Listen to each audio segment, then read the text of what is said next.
Let's talk sleep. No matter what type of sleeper you are, there's a customized Helix sleep mattress that belongs underneath you. For the best sleep of your life, first go to helixsleep.com/myths, take the 2-minute sleep quiz, and get matched to a customized mattress. Ours is the Helix Midnight. We love it. Let's see what you get. Helix mattresses are shipped free, so you can try it risk-free for 100 nights, and when you love it, you can fall back on their nice 10-year warranty. Right now, Helix is offering up to $200 off all mattress orders and 2 free pillows for our listeners at helixsleep.com/myths. That's helixsleep.com/myths for up to $200 off and 2 free pillows.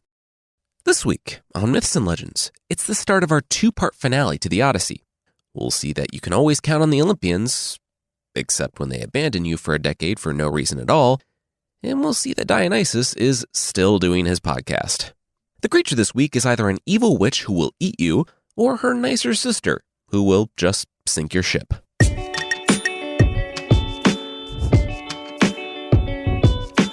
This is Myths and Legends, episode 237A, The Shape of Things to Come.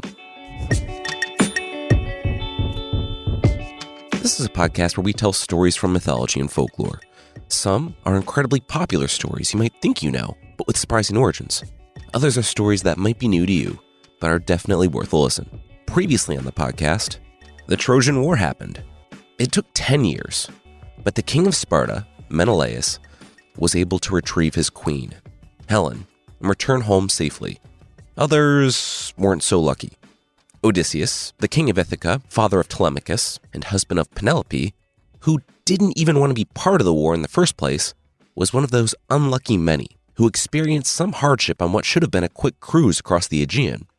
Leaving Troy with hundreds of men, he came up against cyclopes, monsters, drugs, hazards natural and supernatural, and, chiefly, the gods themselves, to be the sole survivor of his group. All this was because, to save his own life and the lives of his crew, they blinded the god of the sea's son, the Cyclops Polyphemus, earning his ire. But everything comes to an end, and Odysseus' suffering was no exception. Guided by Athena, he found himself in the land of the Phaeacians, on what people think might be the island of Corfu. A seafaring utopia, Odysseus finally revealed himself after a tearful catharsis, and they replenished his Troy loot and sent him on one final voyage, the trip home to Ithaca.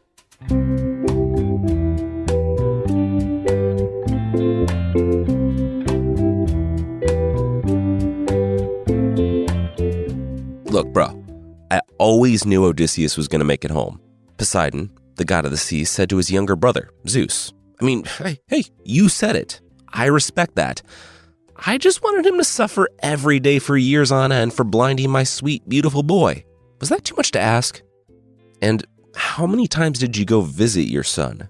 Zeus asked Poseidon. Really want to go down that road, Father of the Year? Poseidon asked as Hera entered the room. Zeus held up his hands. Truce, okay. Look, he understood Poseidon was mad, but he couldn't put a mountain range in the ocean around Phaeacia just because they helped Odysseus get home. Boating is so important to their culture.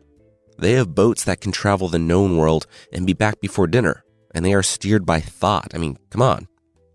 You know what's important to my culture? Not being disrespected by humans giving other humans free rides, Poseidon said.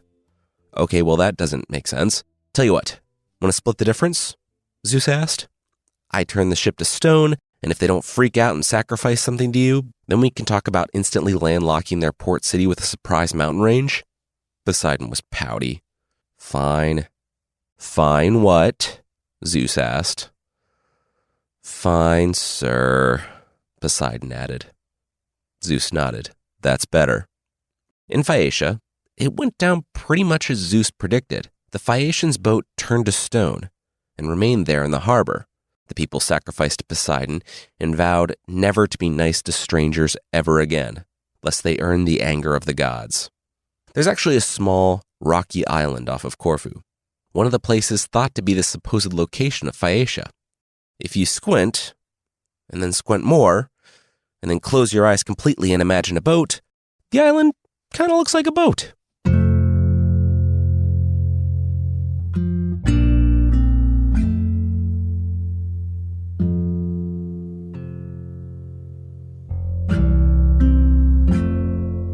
Odysseus scrambled to his feet. No, not again. If you've been shipwrecked and waylaid as many times as Odysseus had in the past 10 years, it would probably trigger some anxiety to wake up alone, abandoned on an island, with no memory of how you got there. He reached for his sword, drew it, and circled the olive tree, under which he awoke. Okay, time to take inventory. His inventory was gone.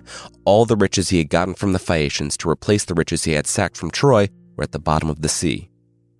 Again, he was in a strange land, probably full of cyclopes or drugged-up guys or nymphs who would turn his friends to pigs if he had any left. Then, the sack of coins jangled at his feet. He knelt down and lifted up a big leaf. The gold was all here. All the riches the Phaeacians had given him had been hidden. Then, he looked to the bedroll he had been laid out on. With a soft pillow, he sheathed his sword. Usually, waking up in a strange place doesn't mean you should panic and draw your sword against the inevitable monster onslaught, but given Odysseus' track record, it's a fairly reasonable reaction for him. This time, though, he had just been dropped off. He was trying to remember where he had been going on this leg of the trip, sleep and panic still leaving his eyes, when he heard someone clear their throat. He turned to see an elderly male traveler. Odysseus nodded. Nice to meet the man. Here on the road at night. He used his foot to cover his treasure hoard, and then turned to the man. Hey, if the man didn't mind, could he tell Odysseus where he was? Ithaca, the old man replied. For all of Odysseus' guile and subterfuge, for his desire to keep his guard up around the stranger, that word took his breath away. Ithaca. He was home. He looked to the hills on the horizon, studied the rocky bay. He didn't come to this part of the island often, and certainly had never seen it from this angle, but it was true. He was back in his homeland. Oh, cool. Never been to Ithaca before, Odysseus said with a grin. Really, the stranger replied. Yep, I'm from Crete. First time here. Yeah, I was dropped off my way across the sea. Probably need to find another ship. Where's the nearest port town? I don't know that information because I've never been here before, Odysseus said with a grin. Odysseus, come on, the stranger replied. Odysseus blinked, and the stranger was no longer an elderly man in traveling clothes, but a gray-eyed young woman standing in shining armor. Athena. Oh, hey, Athena, Odysseus said. Wow! Cool, yeah, nice of you to show up. He said he hadn't seen her since what? She helped him at the fall of Troy? Athena smiled. She informed the king of Ithaca that she had helped him out with the Phaeacians and got him on the boat here. Oh, the last leg of the journey. Cool. Well, some other stuff happened in the time since. I know, Athena informed him. When you blind my cousin, Poseidon's sweet, giant, murderous baby he didn't really care about until he got hurt, you kind of make it hard for me to help you. Oh, was that helping? Because it kind of felt like I was being thrown from disaster to disaster, watching my friends die along the way. But whatever. We're good now. I'm home. You can go back to doing whatever it is you all do on Olympus. I'm going to go see my wife and son for the first time in 20 years. Athena chuckled. Yeah, he might still want her help. Odysseus said he'd been doing fine without it, and he could carry his bags of gold on his own. Thanks. You've been so helpful. And yeah, that was dripping with contempt. Athena sighed. Seriously, he should sit down.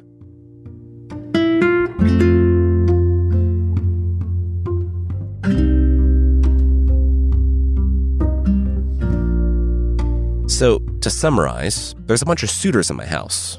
Guys who want to force my wife into marriage. Instead of telling my son that I'm still alive and on my way home, you told him to take a dangerous sea voyage, and he's sailing back into a trap. And if I show my face, these guys who want my kingdom will take a break from literally devouring my retirement fund to murder me, and then take my wife by force. Is that about right? Odysseus asked. And then he sighed, setting the bag down. All right, cards on the table. He needed some help. Athena smiled a smug smile. But Odysseus let it go, on account of wanting to see Penelope and Telemachus again. She said she would give him a disguise, and there was a nearby swineherd who had stayed loyal to him. Start there. In the meantime, they would hide his treasure in a nearby grotto and seal it so that only the gods would be able to open it. When they were done, Athena said she had to go. She had something she had to attend to, and it was fairly urgent. You just remembered that you have to make sure my son isn't murdered on his way home from Sparta, Odysseus asked. Athena chose not to answer that. Before she flew off into the sky, Odysseus stopped her. What about his disguise? She smiled. Look at your hands. Odysseus looked at his hands. They were wizened and cracked. He looked at his scraggly legs and felt his more modest physique under his cloak. Odysseus grinned. Oh yeah, I'm Odysseus.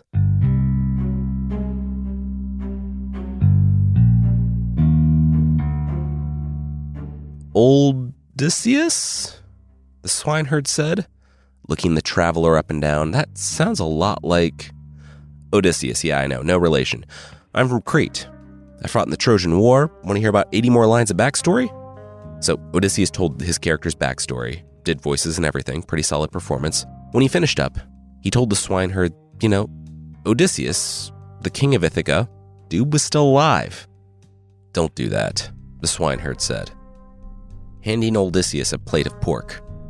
It said that he grabbed 2 little pigs, killed them, skinned them, did all that while explaining the situation on the island and how much he loved and missed Odysseus. It was like some kind of morbid Game of Thrones exposition dump. Odysseus chuckled. Why didn't you want to hear it? Their king was alive. He was coming home. In fact, Odysseus thought he might be closer than the swineherd thought. Notice the wink. I'm winking when I say that. The swineherd rolled his eyes. Yeah, right. He had been taken in by someone spreading lies early on. He and the queen and the prince had given too many free meals to too many men who could spin a good story about the whereabouts of Odysseus. But he knew where his king was. He was at the bottom of the sea, being picked clean by fish, or some sun-bleached skeleton on an island where he had been marooned. He wasn't coming back. The swineherd wanted Odysseus to know that he wasn't helping him for his story or his lies. He was helping him because that's what the gods wanted of him. Well, I respect that, Odysseus said. He still thought that Odysseus wasn't too far off, though. Once again, no relation.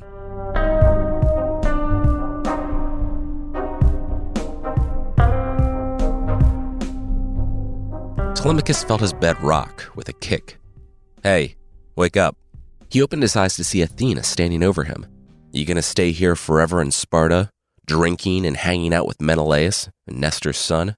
Telemachus sat up in bed. You told me to come here. Now you're mad that I'm here? Athena thought about it. Oh, yeah. Well, now she was telling him to leave.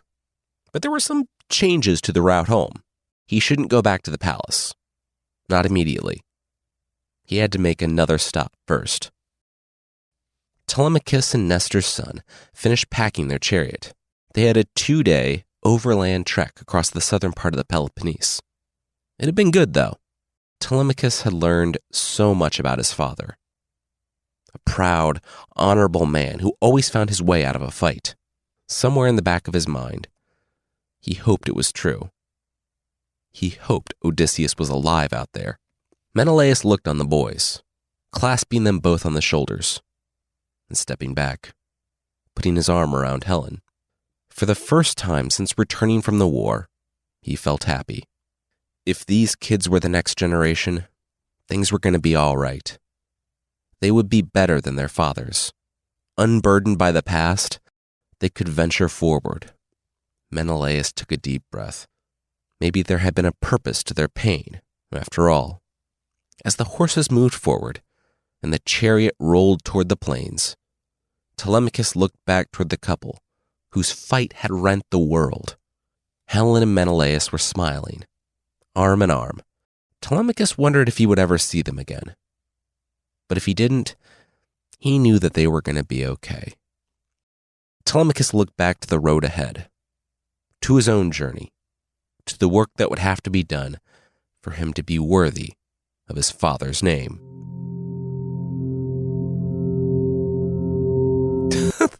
Unburdened by the past, purpose to their pain, Zeus laughed, watching the farewell from Olympus.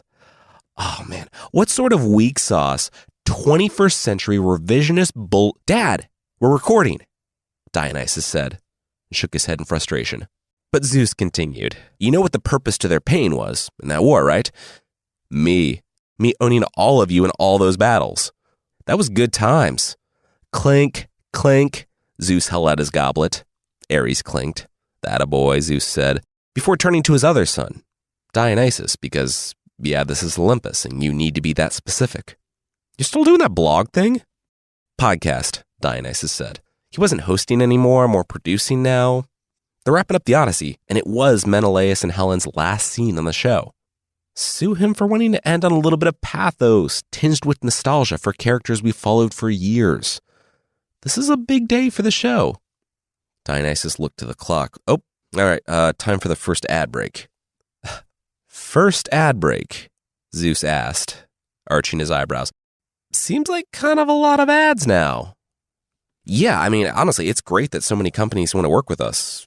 It's an honor. And besides, we work really hard on the ads every week to make them engaging and interesting, Dionysus grinned, but saw that Zeus didn't really share his enthusiasm. You don't think it'll, alienate some listeners? Zeus asked. Take your Apple Podcasts rating down a few decimal points? I mean, I would hope that people understand that our family is supported completely from this podcast, and ads are important for us to keep doing this for years to come, Dionysus shrugged. And really, if people feel so strongly, and that's okay that they do, there's a membership thing where for less than $1 an episode, they can get ad-free. Bored. I'm bored, Zeus interrupted. Again. Hermes, nectar me. Zeus held out his goblet for more nectar of ambrosia. With a roll of his eyes, Dionysus queued up Carissa.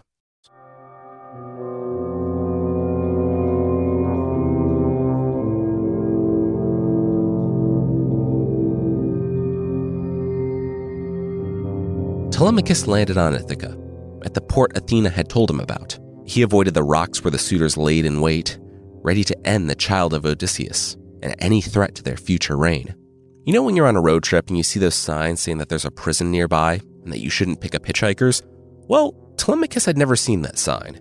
And as he was leaving the Peloponnese, a man approached, named Theoclymenus, saying that he was wanted for murdering a cousin. He was the grandson of a wizard. Could he get a ride? Telemachus shrugged. Why not? Except for all those things. Really though, Telemachus needed a friend, an ally. His household had been compromised, corrupted.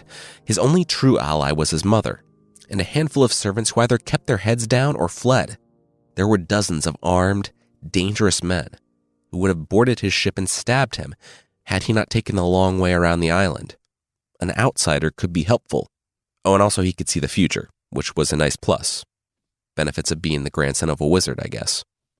When they landed, Telemachus told the fugitive to head to the palace.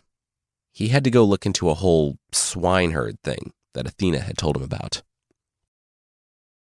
Inside the hut, Odysseus and the swineherd pricked up their ears. The dogs were making noise, but not barking. They were panting, jumping, whining, and rolling. Whoever was approaching, they knew that person. Then the door opened, and Odysseus sat rooted to the spot. It was him, Odysseus's boy, Telemachus. It didn't matter that Odysseus hadn't seen the man since he was a baby, screaming in the dirt after Palamedes put him down before Odysseus plowing salt into the field, trying to get out of the war. Odysseus would know his son, no matter the age. He didn't even hear what Telemachus said. The boy was tall and strong, but in a different way than Odysseus in his generation. As he looked on Telemachus, his heart swelled with pride for the man his boy had grown into, and sorrow that he hadn't been there for any of it. The swineherd rushed from the house, headed to the palace to relay the message that Telemachus was home. Odysseus still sat there stunned. Then he noticed something as the door swung on its hinge. Out in the field, A form stood among the dogs and pigs, and all the animals shirked from it. It was the shining form of Athena. She looked at Odysseus and nodded. The door swung again, and she was gone. Odysseus said, distracted, as he stood and passed his son. Yeah, no relation. Hey, I'll be right back. As he stood outside, his skin became taut. His big gray beard fell out and fluttered on the wind. His back straightened, and his hair was long and black again. Athena was going on and on about slaughtering suitors or something or other, and saying that she relished the thought of a battle, blah, blah, blah. Odysseus didn't hear any of it. Odysseus opened the door to the swineherd's shack. Telemachus looked at him, and then back down to the humble meal the swineherd had left to him, before doing a double take at the figure in the doorway. Dad? Tears ran down Odysseus's cheek as the king of Ithaca nodded. Telemachus shook his head. No. Odysseus was dead. He can't do this again. If this is some trick of the gods... He grew up with messages from the war, how his father was alive and growing in renown and glory. The shadow was always there. Then, when he was 11, the war ended. His father was coming home. Then nothing. Nothing for 10 years. He had begun to hope again after his talk with Menelaus, but he couldn't go through losing his father again. His mother needed him. His island needed him.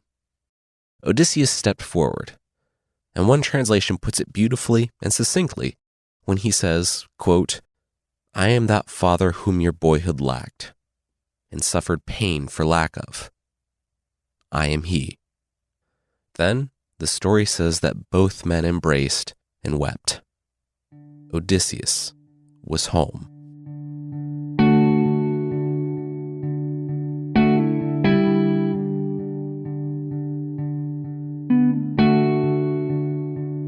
"120 men," Telemachus said, as he tore into the swineherd's bread. They ate the cattle. They drank the castle's wine like a river.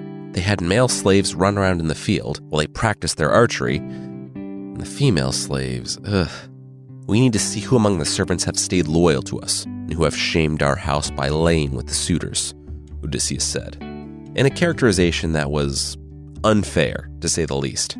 Telemachus had been gone for weeks, if not months by this point. Penelope was shut up in her room weaving all the time. To say that the servants, and especially slaves, were responsible for what happened to them when there's a power vacuum and no one to hold the suitors accountable is problematic, to say the least. These are violent men ready to kill the heir of the kingdom. To give the impression that the enslaved women had any recourse when literally no one is looking out for them kind of gives them an unfair shake. And by the way, I'm only harping on this so much because the story does. Back on track, Odysseus said that Athena had revealed the plan to him. With the first part, he would be in disguise, again as a beggar. He would hobble into town and make himself irresistible. For men like the suitors, if they saw someone with obvious weakness, they would attack. They were bullies. No matter how bad it looked, no matter how many hits to the ribs he took or arrows flew by him in the field, Telemachus was to fulfill his side of the plan. Odysseus would be okay. While Odysseus danced, spurred on by bow shots, Telemachus was to gather up all the spears, swords, arrows, all the weapons, store them away. If anyone stops him, he should mention that, with a bunch of suitors partying up all the time, he was worried that someone would kill themselves or someone else. They would see it as an implicit acceptance of them, draining the household of wine and food, and let him continue to do it. When their plan was clear, Odysseus embraced his son. Odysseus said he would come to town with the swineherd shortly after. Odysseus breathed. One more thing. Secrecy was critical. No one could know that he was here. Telemachus nodded, and no one would. Odysseus rested his hand on his son's shoulder, just so he was completely clear. No one. That includes Penelope. The boy was still. Oh. Odysseus said it was too soon. There were a myriad of reasons why, but Telemachus needed to trust him on this one. It wasn't time yet. Telemachus nodded. Like countless men in the Trojan War, he trusted his father to lead him here. Odysseus didn't mention that literally all those guys were dead, smiled, and thanked his son. Time to get to work.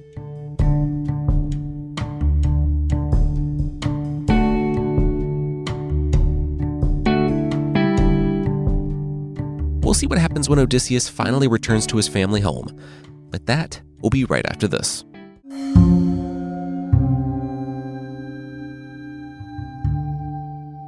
Odysseus, back in disguise and back on the road with the swineherd, walked toward the city, and then took a sharp kick to the hip.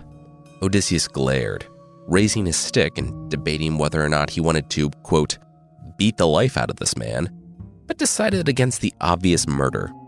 It just showed him how far his household had fallen. Certain people in the household, like the swineherd, the good, kind people who only wanted to do their jobs and live in peace, were underfoot. Men, like the one who just kicked Odysseus, Melanthius, weren't bad men, as Odysseus remembered them. They just followed. When Odysseus had led his household, they were reasonably respectful and honorable. In the vacuum, where the suitors were the de facto leaders, they took on those behaviors. They began to relish in the cruelty. Melanthius was driving goats toward the suitors' camp so they could slaughter and eat them, and he saw the swineherd walking with a beggar. Because he can't just leave people to walk down the road in peace, Melanthius shouted curses at the pair, before driving his heel hard into the beggar's, i.e. Odysseus' side, and moving on. Odysseus began to worry that there wasn't enough of his household left to save. His fear compounded as he approached the walls. He sighed. This was the home he had built. It was in tatters. Drunken shouts rose from the bonfire on the other side of the wall. Weeds snaked up and invaded the space between the stones. Heaps of dung were piled by the wall, obscured only by the swarm of flies. Then, Odysseus heard a whimper. The flies dissipated like a cloud. Argos? He had been a puppy when Odysseus left. He had shown such promise. The war arrived before the hound's first hunt. Odysseus remembered patting the dog on the head, telling him that he would be right back. As he looked on the aged hound that hobbled over from the dung pile, Odysseus thought that somehow the dog had understood him. Odysseus knelt down and stroked the dog's head, wiping away the dung. Why did they make him sleep on the dung? He could be a house dog. I've seen, terrible dogs treated better than this, Odysseus said, choking back tears. The more he spoke, the more the dog's tail wagged. The more Argos understood it was him, despite the disguise. Who's going to take care of him? The swineherd asked. The bad servants took up with the suitors, catering to them and getting to reap the rewards of the household. The good either stayed cloistered with Penelope, fled into the country, or tried to keep their head down. No one wants to be seen caring for Odysseus' dog. Odysseus took some bread from his pack and handed it to the dog, who devoured it. This dog, who barely knew him when he left, had stayed more loyal than some of the people in his household. He patted Argos on the head and whispered that the dog could rest now. He was home. Argos, finally, closed his eyes in peace and died. A few minutes later, Odysseus, the beggar, bowed low before the lord of the palace, Telemachus, thanking the young man for his generous gift of bread and meat. Telemachus waved his hand and pointed out to the ruckus, the sounds of the suitors in the yard. The beggar would do well to go among the men outside, to see what he could earn there. Telemachus met eyes with his father, who only nodded in obedience. Now you can go among the suitors, a voice, Athena, whispered in Odysseus' ear. See who deserves a violent death, and see who should maybe get a heads up on said violent death.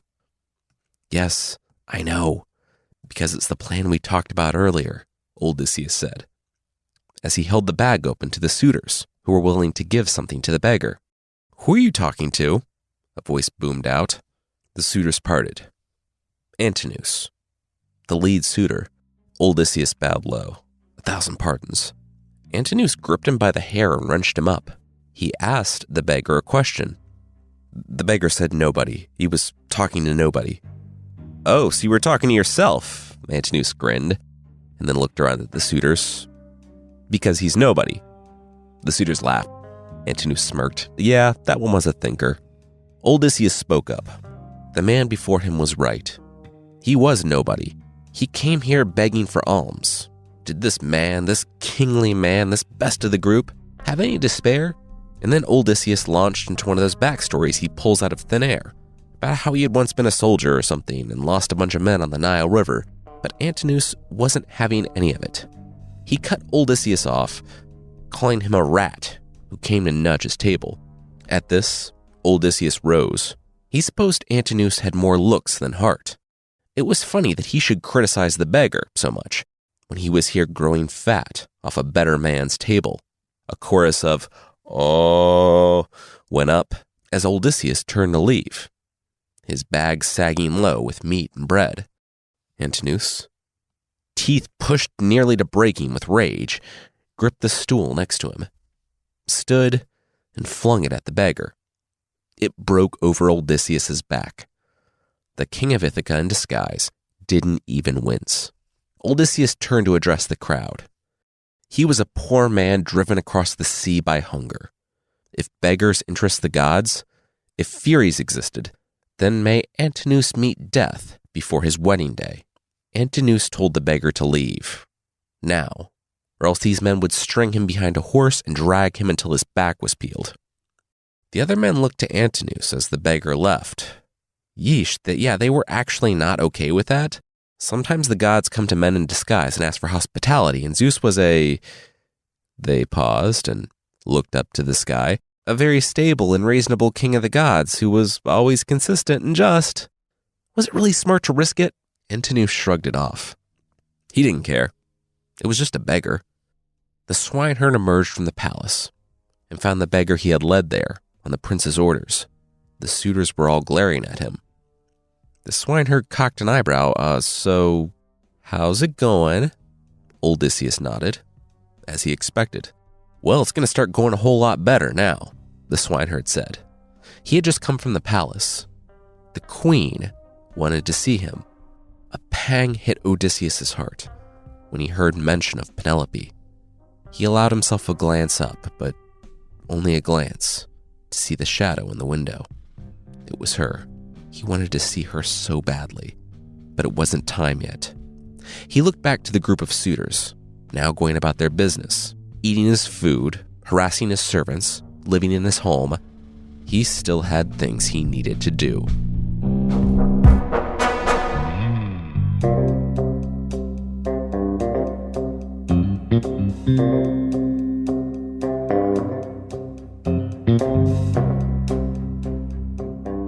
That's where we're going to leave it this week. Next week, we finish the story and close out on a whole era of Greek mythology. If you'd like to support the show, there's still a membership thing on the site. For less than the price of earthworm jerky, you can get extra episodes and ad-free versions of the show that, while you can make jerky out of just about anything, worms have to be the absolute easiest. On a hot day after a big rain, they're already jerkified right down there on the sidewalk. So yeah, gross. Check out support.mythpodcast.com for more info on the membership.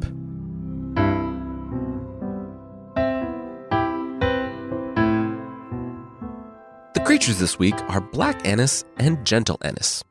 From England, Black Anis, and that's Annis, just to get out ahead of that one, we'll just call her Agnes as some versions do, has some initiative. She has pale blue skin, glowing eyes, and long, sharp teeth and nails.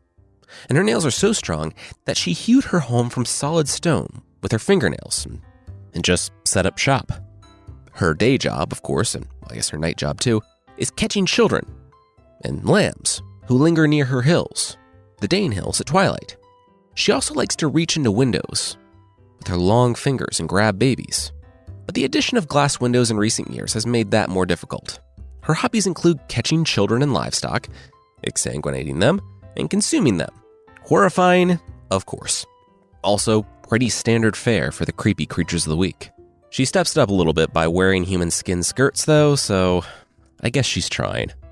I guess she likes cats, because people have tried to coax her out of her house with a dead cat soaked in aniseed. Not sure why that would work, and it never has, But it did lead to probably the nicest fair that ever started with a dead cat being dragged to tempt a witch out of her cave to have her explode in the sunlight. And that's a competitive category. Agnes is dead, though.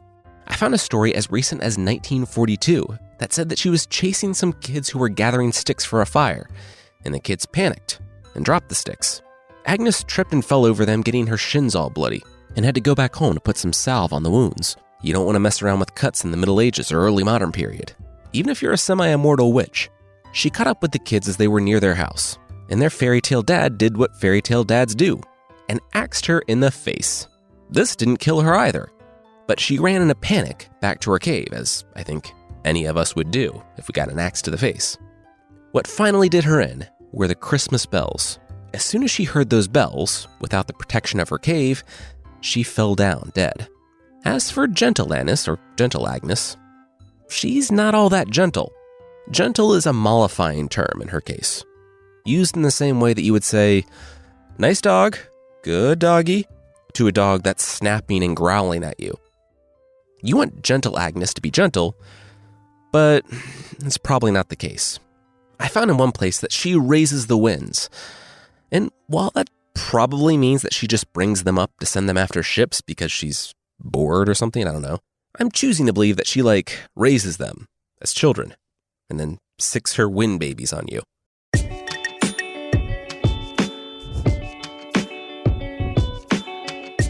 That's it for this week. Myths and Legends is by Jason and Carissa Weiser.